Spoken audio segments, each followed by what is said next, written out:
infinity and beyond. I am vengeance. I am the night. I am Batman. Reach for the sky.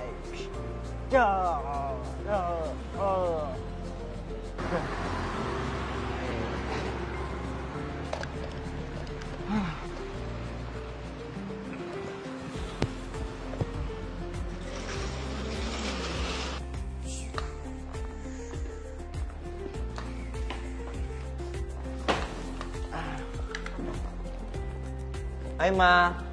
Ano alam natin ngayon? Ay, naku. Talaga bata ka? Hapon na. Hindi ka pa nanananghalian. Oh, eto. May niluto ako. Sarap pa. Ano nga natin? Ang sarap. Iba talaga luto ng isang ina. Ako nang bola ka pa. Ikaw talaga. Pero anak, ilang buwan ka nang graduate. Hindi ka pa naghanap ng trabaho mo. Ma, tsaka na yan. Nag-e-enjoy pa ako eh. Tsaka alam niyo naman na itong mga last year na to, sunod-sunod yung pag-aaral ko. Siyempre, deserve ko yung magkaroon ng big break mo sa buhay. Diba? Sabihin mo, batugan ka. Anong matinding break sa buhay pinagsasasabi mo dyan? Nakakatulong ba sa pamilya natin yan? Kami ni Kuya nag-aambag kami dito. Ikaw anong ginagawa mo? Puro katambay, puro agimik, puro yung laruan na yan. Ilang buwan na yan ah. Iya, tama na. Kapatid mo din to, intindihin nyo na lang at isa pa bunso to. Anong bunso, Ma? Ma, hindi na sanggol yan. Palamunin na nga yan eh. Mama, ako na lang gana.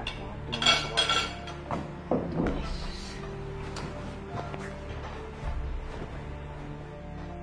Yan ang hirap sa'yo, Ma. Ini-spoiled mo kasi eh. Tingnan mo ginagawa. Nasabi ko sa'yo, Ma, magbibigyan namin yan ng ilang linggo. Pag yan hindi pa rin nagtrabaho, papalayasin namin yan dito ni Kuya sa ayaw at sa gusto mo. Aba, teka muna, Eya. Kapatid niyo pa rin yan, ha? Tsaka isa pa, magpalayas ka, ha? Tandaan mo, ako pa rin ang ina dito sa pamamahay na to. Bakit, Ma? Nag-aambag kami dito ni Kuya sa bahay, kaya may karapatan kami.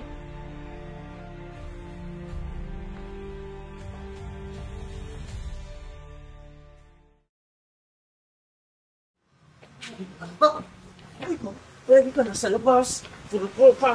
Nagtatrabaho. Kuya, ano ba problema mo? Kinita ko lang na may mga kaibigan ko. Saglit lang ako lumabas ha. Inaano ba kita? Yun ang nga yung problema eh. Hindi ka magbalat ang buto. Wala kang ambag sa bahay. Ikaw muna, magkapatid kayo. Ano ba nangyayari, Ian? Ano namang ginagawa tong kapatid mo, ha? May ito kasi si Russell eh. Angat din na ng mata namin na iyan dyan eh. Wala nang ginawa kundi cellphone, laruan. Ay, magbalat ang buto. Tapos sa pag-uwi sa bahay, anong ulam? Kuya, gusto ko na naman ipahinga. Tumigil ka na, Russell ha. Bibigyan ka namin ng 1 linggo. Kapag ikaw hindi ka nakahanap ng trabaho, umalis ka na sa bahay ha. Pagsabihin mo yung anak mo, ma.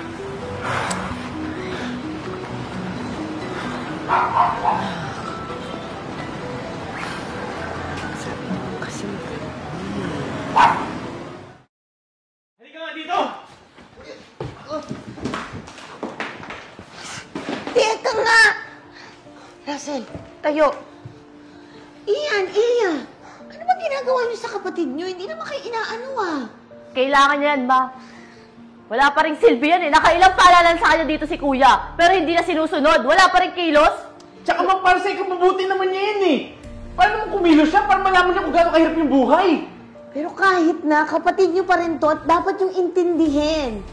At saka hindi ganyan yung magtaboy kayo, parang aso yung tinataboy niyo eh. Masa ganyang inaasal yan, patapo na yan. Sige, alis ako. Pero, hindi ko makakalimutan tong araw na to. Kita nyo! Makikita daw natin. Patunayan niya muna. Tignan niyo, babalik yan dito tapos ganun pa rin. Kaya mag-alala ma, magbabago din yan. Hindi naman malabong magbago yun dahil sa ginawa natin. Let's hope for the best na lang.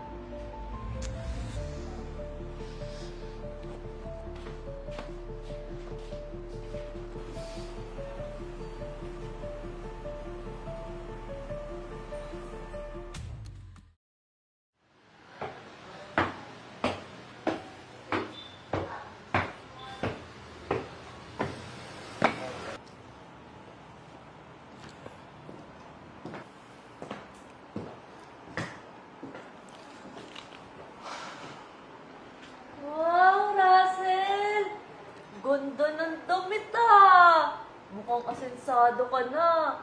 Daming pera, may pa-cheque pa. Ito ba? Ito ba mga pera, ito mga ambag ko? Uy! Russell, yung ginagawa mo? Nawala ka ng 3 taon, tapos ganyan yung igaganti mo sa amin? 3 taon? Oo, 3 taon. 3 taon ko pinaghirapan itong kinatatayuan ko ngayon. Salamat, ate, kuya, sa pagpe-pressure at pagpapahirap sa akin. Eya. Ano nangyari sa'yo? Oh, bakit ang daming nakakalat na pera dito? Ayan! Yung gusto mong anak? Hambog na! Binato si Eya ng pera! Russell, bakit mo ginano ng ate Eya mo? Ano bang ginawa sa'yo? Ha? Ano bang ginagawa mo? Ma, hindi nyo kasi maintindihan eh. Ito si ate at kuya, di ba nagpapahinga lang ako? Sinabi ko naman sa inyo. Dahil pagod na pagod yung utak ko kakaaral. Para makagraduate, dahil mentally trained din ako. Tapos itong dalaw to, pressure pa ako magtrabaho agad. Tapos pinalayas pa nila ako. Ngayon, hindi magdadalang sama ng loob at galit dahil sa 2 gentong klase kapatid. Russell, anak, yung puot at galit mo sa mga kapatid mo, hindi yan magagamot ng nagsugat ng puso mo, anak. Ngayon, naiintindihan ko na lahat. Patawarin mo ko, anak. Hindi ko alam. Hindi ko kasi alam na ganito ang naranasan mo sa mga kapatid mo. Ma, kung alam niyo lang po, dumaan na rin po sa isip ko na Pero dahil iniisip ko kayo yung rason bakit kailangan ko lagi pumangon araw-araw. Russell, hindi ko alam eh. Pati si Eya, hindi niya din naman alam. Sana sinabi mo. Nakikinig naman kami. Sana mapatawad mo kami. Titignan ko, kuya. Titignan ko.